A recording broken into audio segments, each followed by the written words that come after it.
Thanks for joining. We're going to get started now. Just a reminder, we have 30 minutes, one question, one follow-up. Today we have Dr. Williams and Dr. Yaffe here, so I'll turn it over to them for some brief remarks. Right. Good afternoon. It's Monday, and Monday we look back over the weekend, what happened, and look at what the week ahead will be potentially bringing for us. We are anticipating that later on in the week, on Thursday, we'll be getting an update again from the science table.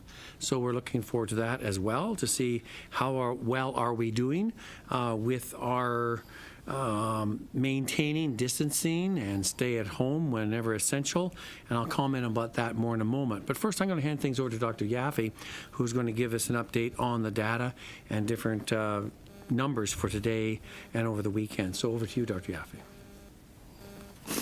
Thank you very much. Good afternoon, everyone.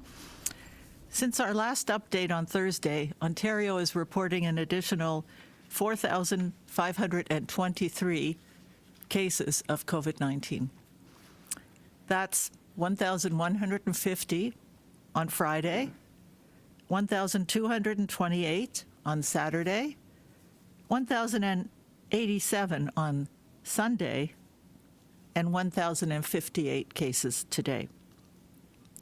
The new cases in today's update include 325 in Toronto, 215 in Peel region, and 87 in York region.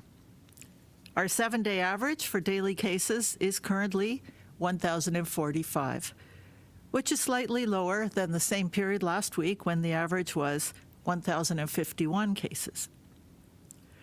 We're also reporting an additional 99 deaths since our last update on Thursday.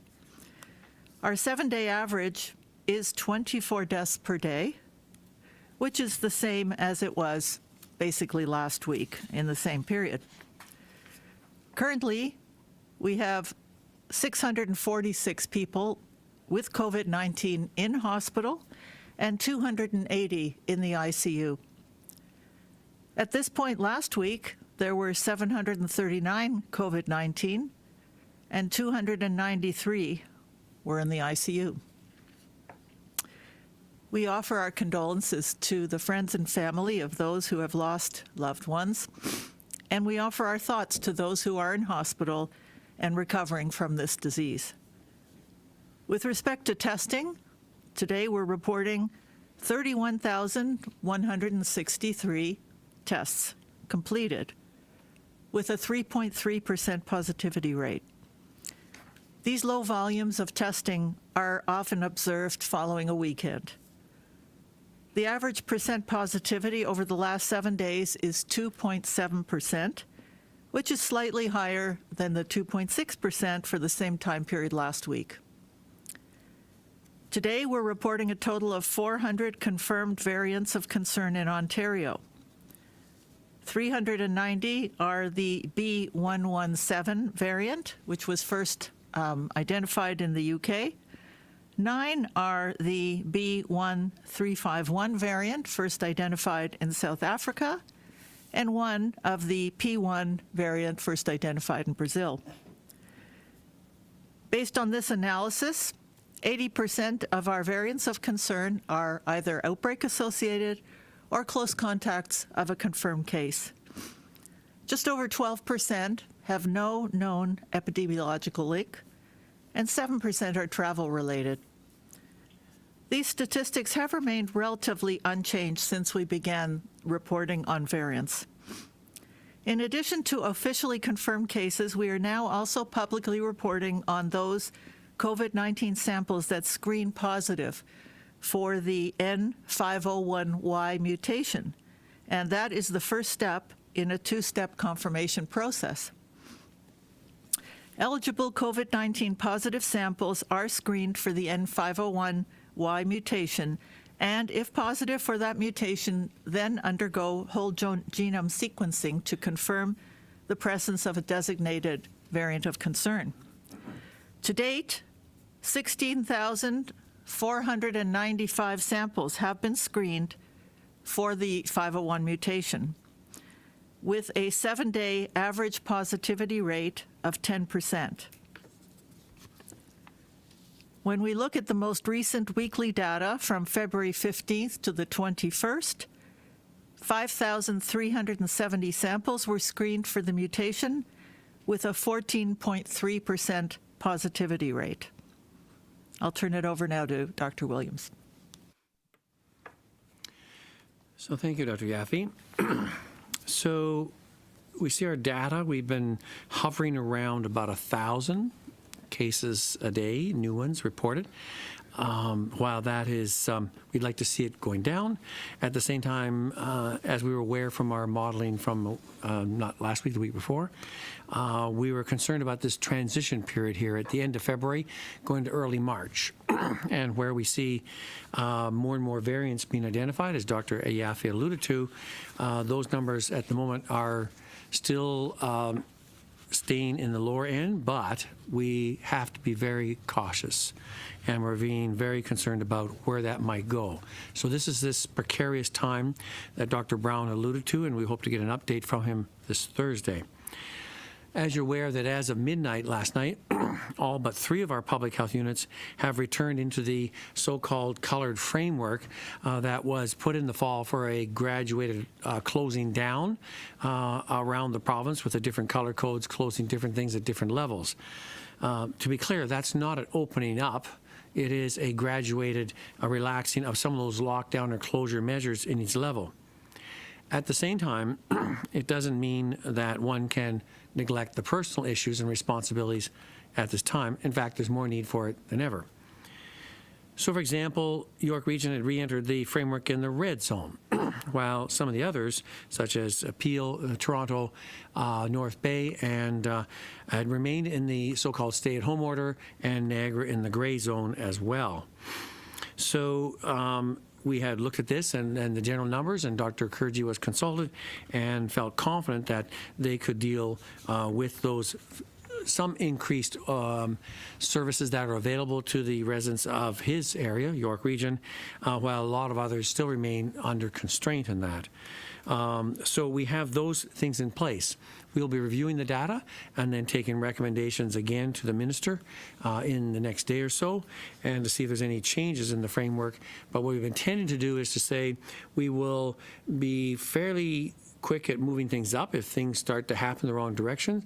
We're going to be very cautious about opening and need to have a period, a trend of improvement before we go down to a lower level, to be on the cautious side, especially as we're trying to see this transition from the regular COVID, other COVID cases coming down, and the so-called variants of concerns taking up more and more of a percentage of the cases.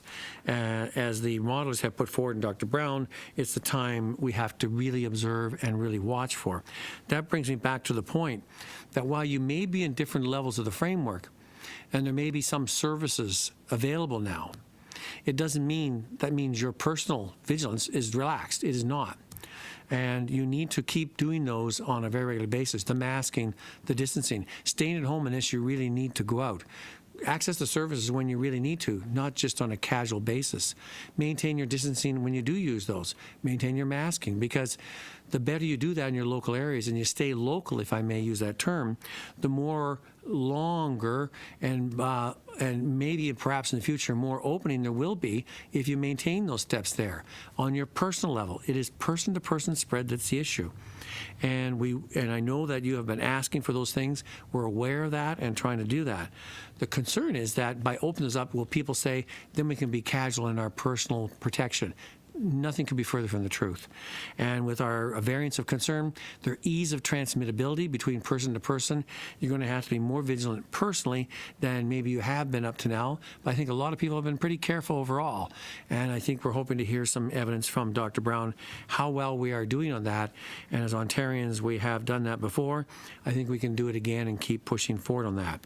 So stay at home, limit the non-essential trips, masking anytime out in public when you can't guarantee, because just because someone says they haven't got a problem, you can't be sure they don't have a problem. And so you're going to have to take that. Unless it's part of your household, and that's a different thing altogether. So those are our key messages as we go to the week ahead, as we go into this transition from the end of February into March. This is a pivotal time, as we heard from the modelers, and we want to see how we're making advance. At the same time, you heard the news, more vaccine coming, more vaccine to come.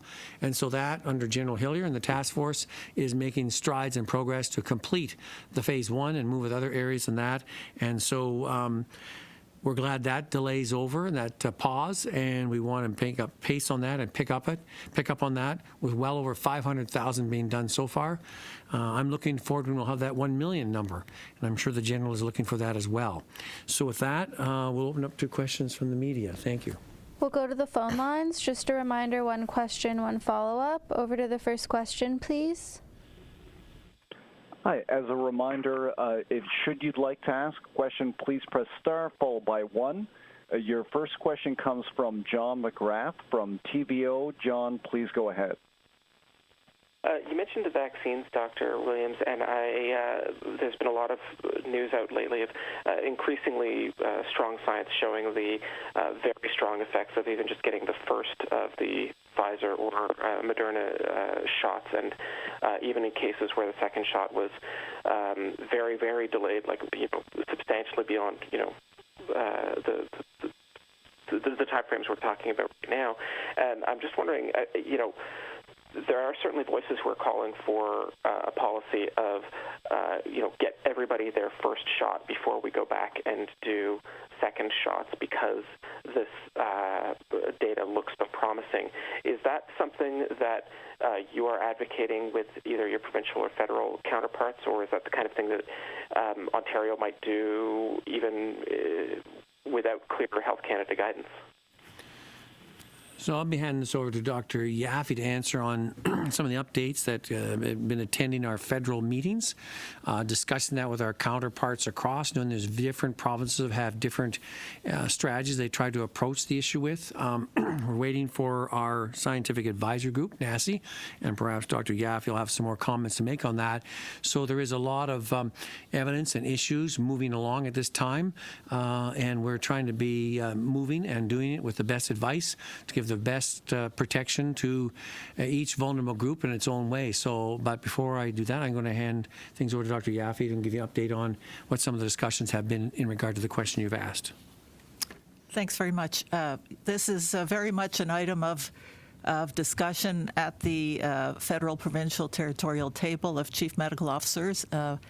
And I'm aware that the National Advisory Committee on Immunization is going to be hearing from experience in British Columbia and Quebec and the UK later this week, and potentially issuing different recommendations or not with respect to the interval between the first and second dose of the messenger RNA vaccines.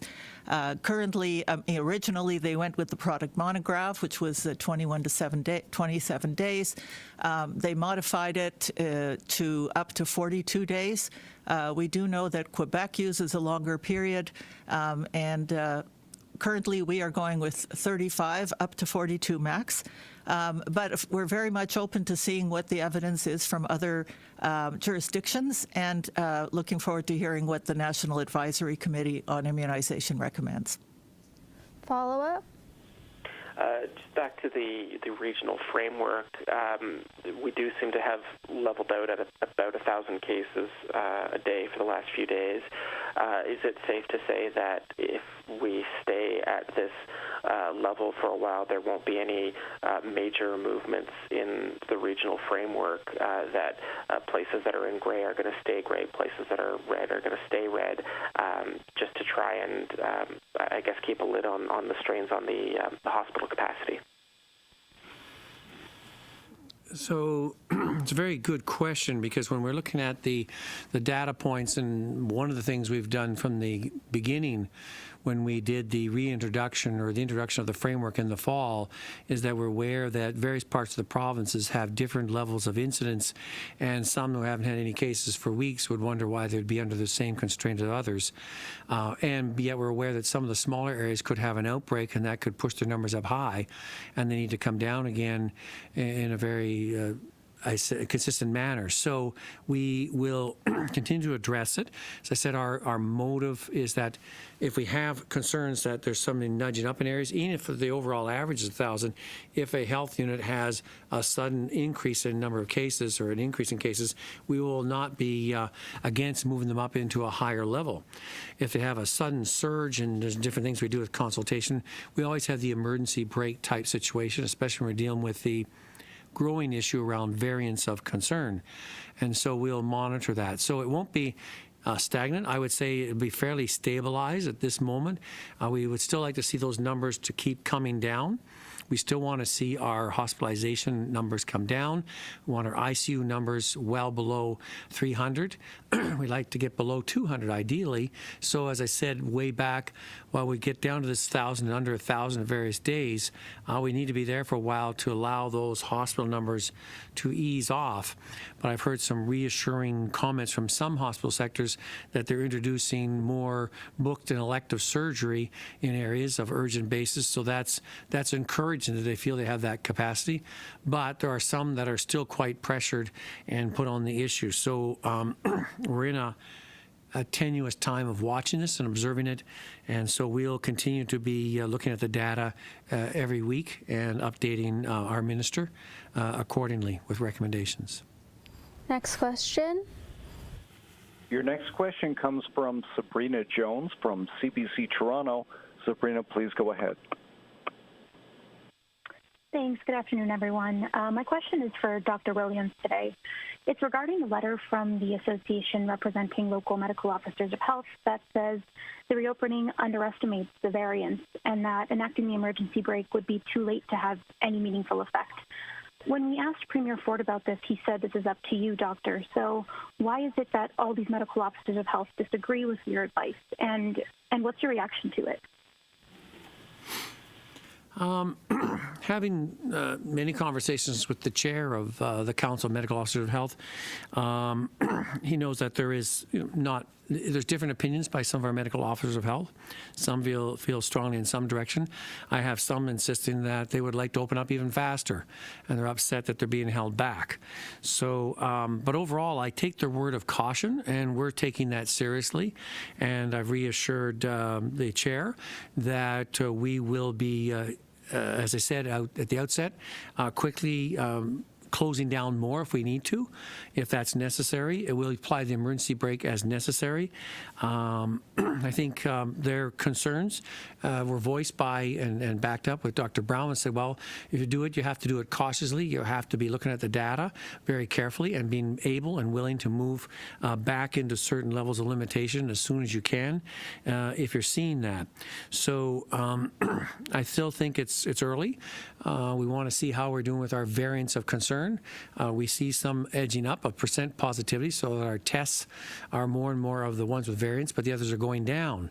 And so we have to address that and to assess. So I would say I've taken the letter from the Council of Medical Officers of Health seriously, as I always do.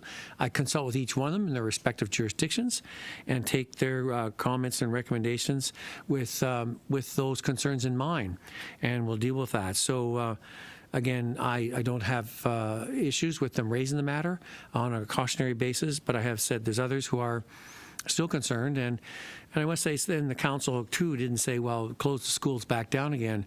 They want to keep the schools open. So that's also a big priority, which is different than a total lockdown in that way. And so we're endeavoring to keep our schools open as they feel it's very important at this time, and we want to endeavor to do so. So caution is a good word. And we'll keep hearing and listening and taking recommendations and listening to the advice and the data as we make these decisions. Follow up? Thanks for that response, Doctor. Yes, another question. Business owners that we've spoken to in the York region are worried people will come from Toronto and Peel, and that this will lead to a big problem for everyone, as these respective regions go into their own different frameworks. Doctors have also complained about this reopening approach. So why are you letting this happen despite this being a very real concern?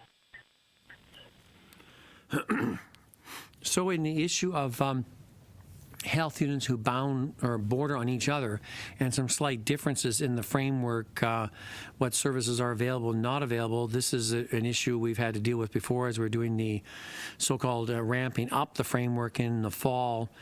In that, the issue in specific you're alluding to with York Region, excuse me, Dr. Kurji was aware of that. He dealt with that in the fall. He put out Section 22 orders and did things that he felt was necessary. When he asked about it, he said that they felt they could control that and deal with that.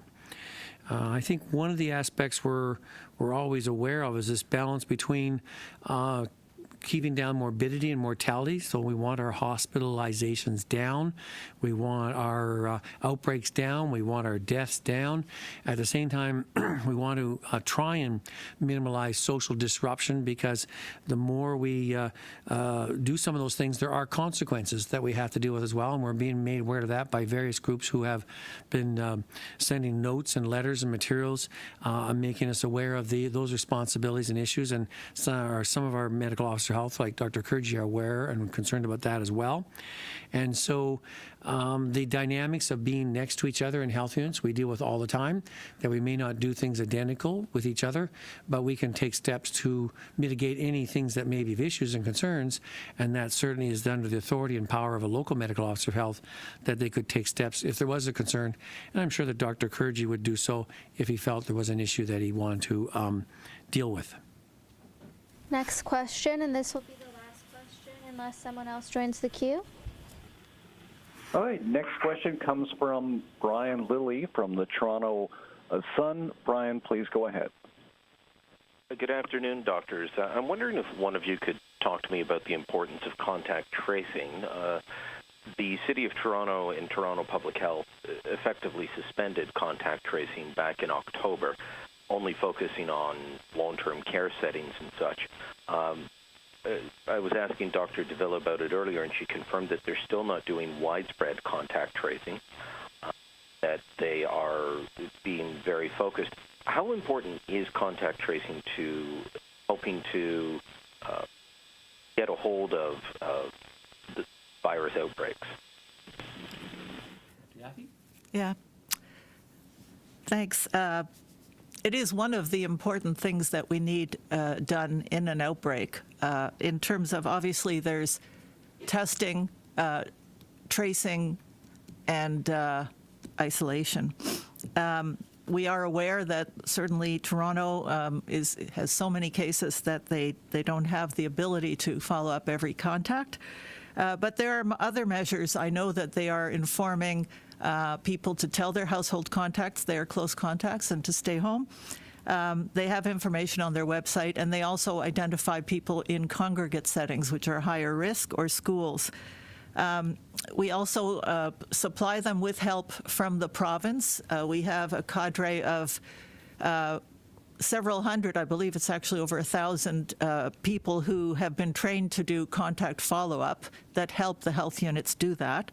And we also have something called the virtual assistant, which is an email notification of contacts. And of course, there's the COVID app. So there are a number of ways that contacts are informed, can be informed that they have been in contact. But I think it comes back to we shouldn't depend on that. Everybody has to be aware of the public health measures that we need to do. Stay home. Don't go out if you don't need to. Don't go out if you're not feeling well. If you've been around somebody who's ill, stay home and wait till they get their test result. Wear a mask, and all these basic measures. So not to wait and say, okay, well, nobody's told me I'm a contact, so I don't need to worry. That is just an extra measure on top of everything, but the basic public health measures are the most important. Follow up, and this is the last question. Would the province have been able to help Toronto had they come to yourselves or another part of the health apparatus of the province and said, look, we're becoming overwhelmed with the number of cases? My understanding is that they were outside of the provincial system, and it wasn't until the mention of contact tracing that the province found out. So could you have done something more to help them stay on top of it earlier on? I know that we've been working with them all along in trying to supplement and support their case and contact management work.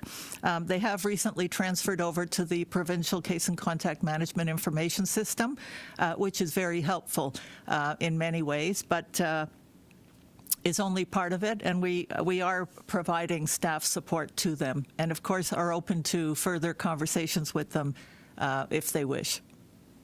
Thanks, everyone.